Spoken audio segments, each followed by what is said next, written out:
Assalamualaikum warahmatullahi wabarakatuh. Welcome back to my channel Millennial Insight Media.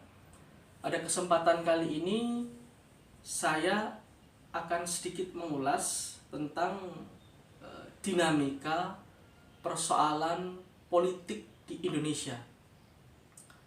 Nah, kalau kita melihat berita di akhir-akhir ini, ada hot issue, topik menarik untuk kita bicarakan lebih jauh lagi, yaitu tentang politik dinasti. Nah, sebelum kita membahas lebih lanjut terkait tentang apa itu politik dinasti, kita terlebih dahulu perlu mengenal istilah politik dinasti, karena ada sebagian kalangan yang membedakan antara politik dinasti dan dinasti politik. Nah, apa itu politik dinasti? Politik dinasti itu merujuk pada sistem pemerintahan yang bersifat monarki, di mana seorang penguasa, seorang raja itu mewariskan kekuasaannya, mewariskan tahtanya kepada anak keturunannya, sehingga secara otomatis dia mendapat privilege, keistimewaan untuk menjadi penerus raja sebelumnya. Nah, sistem demikian terdapat di sistem negara yang menganut monarki atau kerajaan. Maka itulah yang disebut sebagai politik dinasti. Nah, sedangkan apa itu dinasti politik? Dinasti politik itu lebih mengarah pada seorang penguasa, seorang pemimpin, seorang presiden di suatu negara berusaha untuk menempatkan kerabatnya, saudaranya, anak cucunya di tempat-tempat strategis di mana mereka-mereka itu diangkat sebagai salah satu pemimpin, penguasa di tempat-tempat strategis tersebut, atau bisa juga di lembaga-lembaga pemerintahan, atau bisa juga di beberapa partai politik. Nah, dinasti politik itu mencoba untuk berupaya melanggengkan kekuasaannya melalui tangan-tangan daripada kerabat, saudara, anak, dan seterusnya, atau yang ada dalam lingkaran keluarga tersebut. Nah, persoalannya ialah pada saat ini di Indonesia sedang mengalami krisis moralitas, krisis etik, di mana persoalan yang terjadi ialah pada akhir-akhir ini menjelang pemilu 2024 ini terdapat keganjilan-keganjilan, terdapat persoalan-persoalan yang serius yang dihadapi oleh bangsa kita, yaitu di mana Presiden Joko Widodo itu diduga sedang melakukan manuver dinasti politik. Nah, kita tahu bahwa manuver-manuver politik dari Presiden Jokowi itu sudah nampak atau kelihatan. Misalnya dengan menjadikan Kaisang Pangarep sebagai Ketua Umum PSI dengan proses yang sangat cepat, mudah, dan instan. Bayangkan itu. Konon katanya baru 3 hari menjadi kader partai PSI, lalu dia secara instan diangkat sebagai ketua umum. Tentunya itu menimbang privilege dari saudara Kaisang yang mana merupakan putra dari Presiden Jokowi.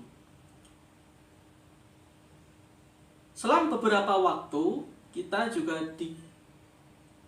diberi kabar mengejutkan bahwa kakak dari Kaisang Pangarep, yaitu Gibran Raka Buming Raka, yang wali kota Solo itu diisukan akan menjadi bacawa pres dari salah satu paslon yang bernama Prabowo Subianto.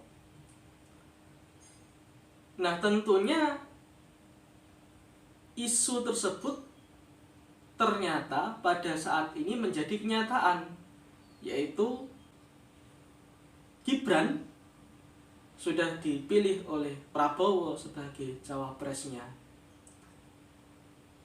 Tentunya pemilihan Gibran sebagai cawapres Prabowo itu melalui prosedur yang sangat singkat dan instan pula.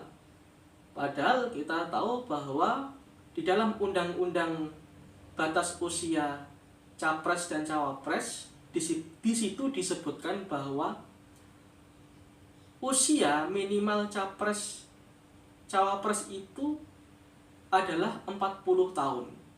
Tetapi kita tahu Gibran belum berusia 40. Namun dia mendapat keistimewaan karena di situ ada putusan MK yang mencoba untuk memberi jalan kemudahan bagi Gibran agar Gibran bisa maju sebagai salah satu cawapres. Tentunya kita tahu bahwa di dalam undang-undang itu disebutkan batas usia minimal itu adalah 40.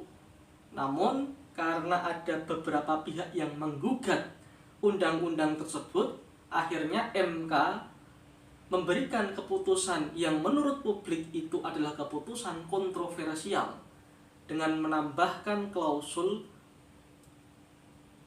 boleh seorang warga negara itu mengajukan diri sebagai capres dan cawapres di bawah usia 40 dengan syarat bahwa dia punya pengalaman atau sedang menjadi kepala daerah. Nah, keputusan ini sangat problematik ya. Menjadi polemik di dalam masyarakat luas.